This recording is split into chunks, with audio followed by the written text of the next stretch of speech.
চলে এলাম আপনাদের গুরুকুল স্যার সুবীর চট্টোপাধ্যায় ইউটিউব চ্যানেলে এক নতুন ভিডিও নিয়ে, যা আপনাদের সামনে তুলে ধরছি এক অন্যরকম অন্যভাবে। এই মহাবিশ্বে এমন এক সত্তা আছেন যিনি কোনো ধর্মের নন, কোনো সীমার মধ্যে নন। তিনি হলেন আদি যোগী, অর্থাৎ যোগের প্রথম গুরু। হাজার হাজার বছর আগে যখন মানুষ এখনো প্রকৃতির ভাষা শিখেছিল, ঠিক তখনই আদি যোগী মানব জাতিকে শেখান কিভাবে শরীর, মন আর চেতনাকে একসাথে জাগ্রত করা যায়। আজ আমরা জানব আদি যোগীকে, কেন তাকে শিব বলা হয় এবং কেন আজও তার শিক্ষা এত প্রাসঙ্গিক। শুরু করার আগে আপনাদের দু এক কথা বলে দিই। যদি আমার চ্যানেলটা ভালো লাগে বা আমার ভিডিওগুলো আপনাদের পছন্দ হয়, তাহলে অবশ্যই সাবস্ক্রাইব করতে ভুলবেন না। যারা লাইক শেয়ার কমেন্টস করেননি, তাহলে অবশ্যই লাইক শেয়ার কমেন্টস করবেন অবশ্যই। তাহলে শুরু করছি। আদি যোগীকে, আদি মানে প্রথম, আর যোগী মানে যিনি যোগে স্থিত। আদি যোগী হলেন সেই প্রথম সত্তা যিনি যোগ বিদ্যা মানব জাতিকে উপহার দেন। তাকেই আমরা শিব নামে চিনি। শিব কোনো দেবতা নন, তিনি এক চেতনার অবস্থা, একজন যোগী যিনি নিজের সীমা অতিক্রম করেছেন। হিমালয়ের কান্তি সরোবরের তীরে আদি যোগী গভীর ধ্যানে নিমগ্ন ছিলেন হাজার হাজার লক্ষ লক্ষ কোটি কোটি বছর ধরে। এবার আপনাদের শোনাবো সেই সপ্ত ঋষি অর্থাৎ সপ্তর্ষি ও যোগের জন্ম কিভাবে হলো। দীর্ঘ তপস্যার পর 7 জন শিষ্য সেই যোগী আদি যোগীর কাছে আসে, যাদের আমরা সপ্তর্ষি নামে চিনি। আদি যোগী প্রথমে নীরব ছিলেন, কারণ তিনি জানতেন সবাই এই জ্ঞান ধারণ করার জন্য প্রস্তুত নয়। কিন্তু মানব জাতির কল্যাণের জন্য তিনি শেষ পর্যন্ত সপ্তর্ষিদের 112টি যোগ বিদ্যা অর্থাৎ যোগ পদ্ধতি শিক্ষা দেন। এই সপ্তর্ষিরাই যোগকে ছড়িয়ে দেন সমগ্র পৃথিবীতে। এবার বলবো আমরা যোগ কি, শুধু আসন নয়। আজ আমরা যোগ মানে বুঝি শরীর বাঁকানো, আসন, প্রাণায়াম, কিন্তু আদি যোগী যোগ ছিল মুক্তির পথ। যোগ মানে সংযোগ, শরীর, মন ও আত্মার সংযোগ। আদি যোগী শেখান কিভাবে দুঃখের ঊর্ধ্বে ওঠা যায়, কিভাবে ভয়ের বাইরে গিয়ে নিজেকে জানা যায়। আদি যোগীর প্রতীক ও অর্থ কি? প্রথমেই বলি জটা জুটো চুল। এর মানে বা এর অর্থ হলো শক্তি ও বৈরাগ্য। তারপর আদি যোগীর মাথায় যে থাকে চন্দ্র, চন্দ্র অর্থাৎ সময়ের নিয়ন্ত্রণ। তার গলায় থাকে নাগ, কুণ্ডলিনী শক্তি জাগ্রত। থাকে ত্রিশূল। এই ত্রিশূল হলো ইচ্ছা, জ্ঞান ও কর্ম। আর যে রূপটা আমরা পাই সেটা হলো ধ্যান ও মগ্ন রূপ, অর্থাৎ চরম স্থিতি। আশা করি আপনাদের আদি যোগী সম্পর্কে যে কথা বলছি আপনাদের ভালো লাগছে, শুনতে থাকুন। তাহলে বন্ধুরা, এবার যেটা বলবো সেটা হলো আজকের যুগে অর্থাৎ এই আধুনিক যুগে আদি যোগী প্রাসঙ্গিকতা কতটা, কেন আজকের মানুষ এই যোগ, এই শাস্ত্র কেন শিক্ষা অধ্যয়ন করছে, তাই নিয়েই আমার আলোচনা। শুনতে থাকুন আপনারা। এর প্রথম কারণ হলো আজকের মানুষ চিন্তায় ক্লান্ত, নানান বিপর্যয় মানসিকতার চাপে ভেঙে পড়েছে। অর্থাৎ সমস্ত দিক দিয়ে শরীর, মন তাদের আর স্থির নয়, ভঙ্গুর অবস্থা। এই অবস্থা থেকে নিজেকে আবার ঠিক পথে নিয়ে আসার জন্যই আজ মানুষের প্রয়োজন হয়েছে আদি যোগী। অর্থাৎ এই আদি যোগীর শিক্ষা আমাদের বলে শান্তি বাইরে নেই, শান্তি ভেতরে। অর্থাৎ মানসিক চাপ এবং নানান বিপর্যয় থেকে মুক্ত করার জন্যই আদি যোগীর এই যোগ সাধনা। যোগ মানে সত্যি কথা বলতে কি, শান্তি বাইরে নেই, শান্তি হলো ভেতরে। আর সেই শান্তির খোঁজ যে দেয় সে হলো আদিযোগী অর্থাৎ যোগ।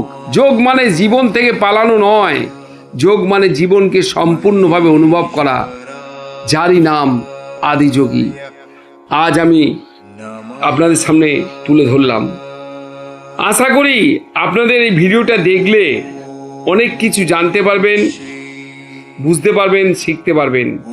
আর আদিযোগী আজকের সমাজে, আজকের এই পরিস্থিতিতে কতটা গুরুত্বপূর্ণ তাই তুলে ধরার চেষ্টা করলাম। আদিযোগী কোনো গল্পের চরিত্র নয়, কোনো বায়োস্কোপের হিরো বা প্রধান চরিত্র নয়, তিনি এক সম্ভাবনা। যদি মানুষ চায় সেও নিজের ভেতরে আদিযোগীকে জাগিয়ে তুলতে পারে। আর এইটাই আমার বক্তব্য। যোগ শুধু ব্যায়াম নয়, যোগ হলো জীবনের শিল্প। তাই সবাই বলবো, একবার বলো ওম নমঃ শিবায়, ওম নমঃ শিবায়, ওম নমঃ শিবায়। আদিযোগী সম্পর্কে আপনাদের বেশ কিছু কথা তুলে ধরার চেষ্টা করলাম। এবারে আমি যে আদিযোগীর ছবি দেখাচ্ছি সেই যোগী সম্পর্কে কোথায় অবস্থান এবং সেটা সম্পর্কে দু এক কথা বলবো, শুনতে থাকুন আপনারা। এবার বন্ধুরা, আমি যে আদিযোগীর মূর্তিটা আপনাদের সামনে তুলে ধরেছি সেই সম্পর্কে দু এক কথা বলবো। এই যে বিশাল আদিযোগীর মূর্তি দেখতে পাচ্ছেন আপনারা, এটি ব্যাঙ্গালোরের কাছে চিক্কাবল্লাপুর জেলার আভালাগুড়কি গ্রামে অবস্থিত। ব্যাঙ্গালোর থেকে প্রায় 60 থেকে 70 কিলোমিটার উত্তরে এই সুন্দর আদিযোগীর মূর্তি স্থাপন করা হয়েছে। এবার আপনাদের শোনাবো কেন এই বিশাল আকার মূর্তিটি তৈরি করা হয়েছে।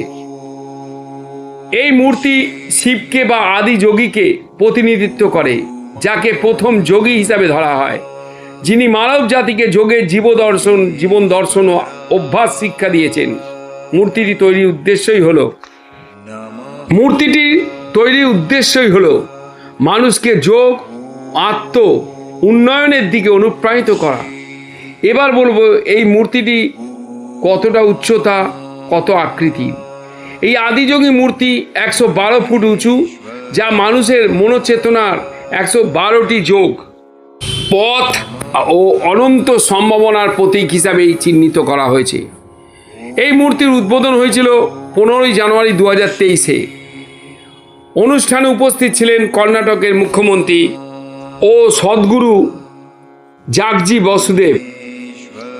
বর্তমানে এই স্থানটি একটি আধ্যাত্মিক স্থান হিসাবে পরিগণিত হয়েছে। এই মূর্তির পাশেই আছে ঈশা ফাউন্ডেশনের সদ্গুরু সান্নিধি কেন্দ্র। এখানে যোগ, ধ্যান, আধ্যাত্মিক কার্যক্রম, আলো, শব্দ প্রদর্শনী, নানান অনুষ্ঠান আয়োজন করা হয়। প্রতিদিন সকাল 6টা থেকে সন্ধ্যা 8টা পর্যন্ত দর্শনার্থীদের জন্য খুলে দেওয়া হয়। এই ঈশা ফাউন্ডেশনের এই প্রদর্শনী অভিজ্ঞতা বিশেষভাবে তাৎপর্যমণ্ডিত। শুধু মূর্তিকেই দেখা নয়, সন্ধ্যায় এই দিব্য দর্শনম নামে একটি 14 মিনিটের আলো সাউন্ড শো হয়, যা আজকে আমি আপনাদের সামনে তুলে ধরার চেষ্টা করেছি। আশা করি আপনাদের আনন্দ দিতে পেরেছি, আপনাদের ভালো লেগেছে। যদি কোনদিন মনে হয় একবার যাবেন, চাক্ষুষ দেখে আসবেন ব্যাঙ্গালোরে চিক্কাবালপুরমে এই আদিযোগীর অসাধারণ আলোকসজ্জা এবং তার দর্শন। সত্যি কথা বলতে কি, এই দর্শনার্থীদের জন্য এক অভিনব অভিজ্ঞতা। এই স্থানটি কেবল একটি পর্যটন কেন্দ্র নয়, বরং একটি আধ্যাত্মিক শক্তির স্থান হিসাবে বর্তমানে বিশেষভাবে সমৃদ্ধি লাভ করেছে। চলুন আমরা একবার সবাই মিলে বলি, জয় আদিযোগী, জয় দেবাদিদেব, জয় হর হর মহাদেব। পুরো আলোকসজ্জাটা আপনারা দেখবেন হর পার্বতীর যুগল মূর্তি, একদিকে মা পার্বতী আর একদিকে দেবাদিদেব মহেশ্বর। তাই পুরো ভিডিওটা না দেখলে আপনারা কিন্তু অনেক কিছু দেখতে পাবেন না। তাই বলবো অবশ্যই ভিডিওটা পুরো দেখুন, তারপর নিশ্চয়ই বলবেন কেমন হয়েছে ভিডিওটা। আর এরকম ভিডিও পেতে অবশ্যই আপনাদের ইউটিউব চ্যানেল গুরুকুল স্যারকে সাবস্ক্রাইব করে দেবেন আর লাইক শেয়ার কমেন্টস করতে ভুলবেন না। আজকের মতো আমি বিদায় নিচ্ছি। আবার নতুন কোনো ভিডিও নতুন কোনো পর্বে নিয়ে আসবো আপনাদের সামনে।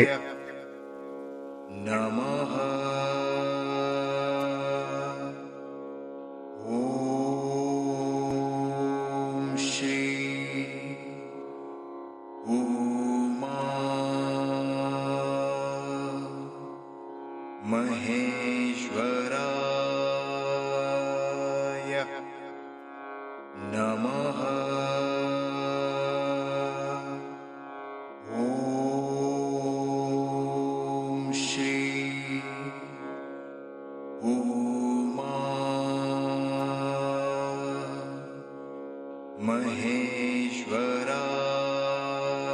महेश्वराय नमः। ॐ श्री उमा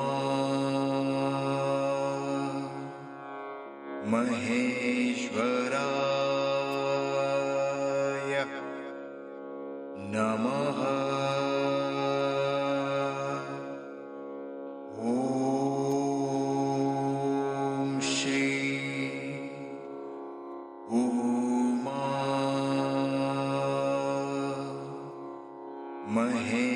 महेश्वराय नमः।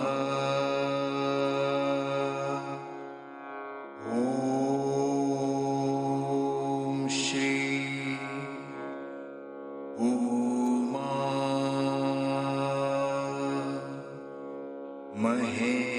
महेश्वराय नमः। ॐ श्री उमा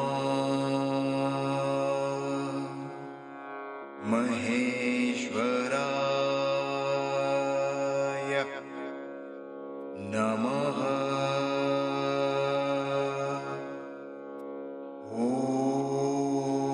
ॐ श्री उमा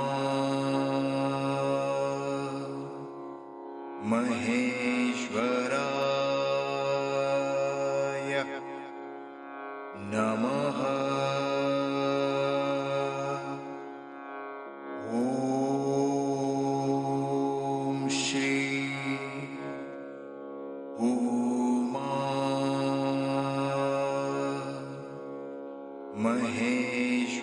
महेश्वराय नमः।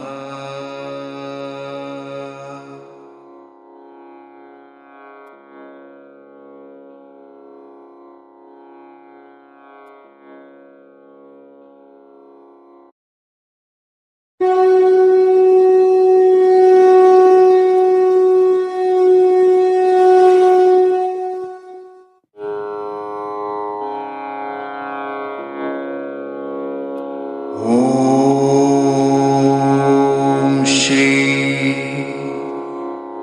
उमा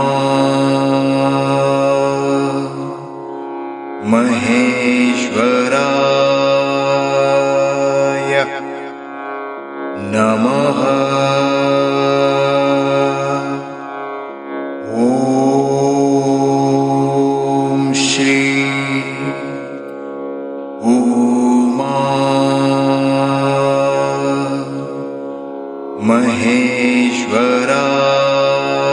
महेश्वराय नमः। ॐ श्री उमा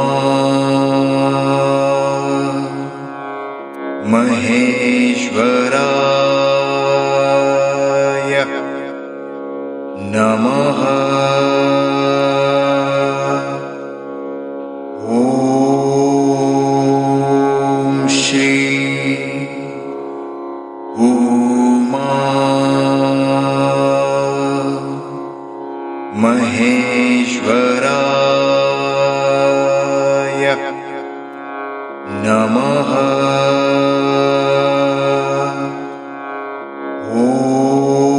ॐ श्री